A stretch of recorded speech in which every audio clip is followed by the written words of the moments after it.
चलिए पद्यांश 2 देख लीजिए शिवा शौर्य का। पद्यांश 2 कह रहे हैं भूषण जी की बाने फहराने घराने घंटा गजन के, नहीं ठहराने राव राने देश शेष के। देश देश के नग भराने ग्राम नगर पराने, सुनी बाजत निशाने शिव राजजू नरेश के।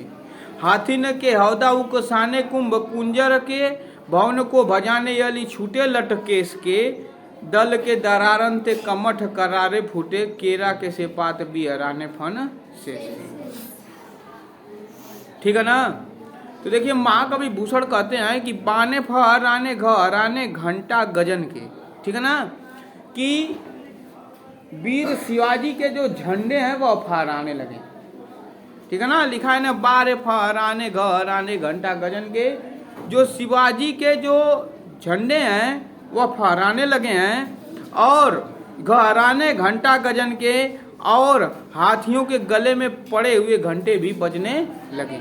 गजन मतलब हाथी, घंटा मतलब घंटा, यानी हाथियों के गले में पड़े हुए घंटे भी बजने लगे हैं। ना ही ठहराने राव राने देश शेष के, और शिवाजी के प्रताप को देख करके जो राव और राणा अन्य देशों के राजा हैं वह क्या हो गए हैं, भयभीत हो गए। क्या हो गए हैं, भयभीत हो गए हैं, भयभीत हो गए हैं, और उनके सामने टिकने में खुद को असमर्थ महसूस कर रहे हैं।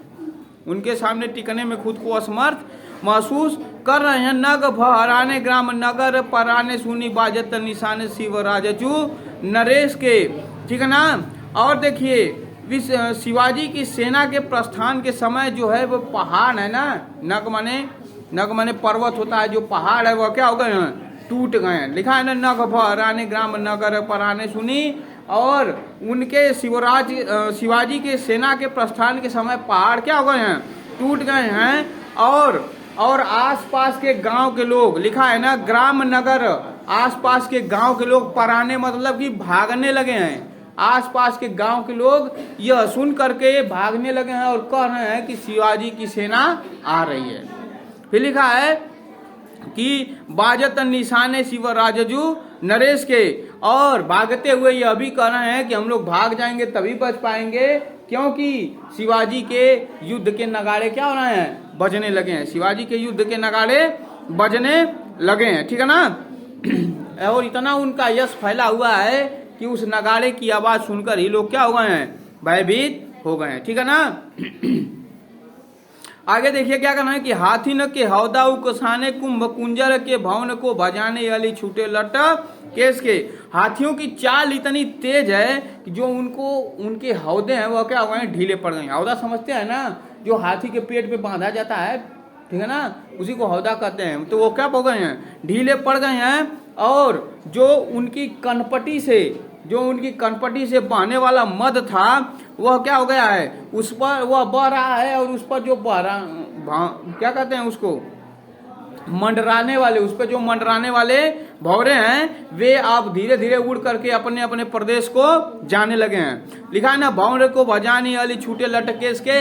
वे जो भौरे हैं वे उड़ करके अपने अपने प्रदेश को क्या कर रहे हैं, जाने लगे हैं। और जब वे उड़ रहे हैं छूटे लटकेश के, वे छूटे हुए बालों के समान लग रहे हैं। वे जब उड़ रहे हैं तो ऐसा लग रहा है मानो कि बालों के लट जो हवा में उड़ रहे हो, ऐसा प्रतीत हो रहा है। दल के दरारन ते कमठ करारे फूटे, और उनके चलने से शिवाजी की सेना के भार के कारण जो पृथ्वी को धारण करने वाले कछुए की कठोर पीठ भी क्या हो गई है, टूट गई है। कछुए की कठोर पीठ टूट गई है। और केरा के से पाथ बिहराने फन शेष के, और जो इस पृथ्वी को संभाले रखे हैं शेषनाग, उनके जो फन हैं वह केले के पत्ते के समान इधर उधर फैल गए हैं।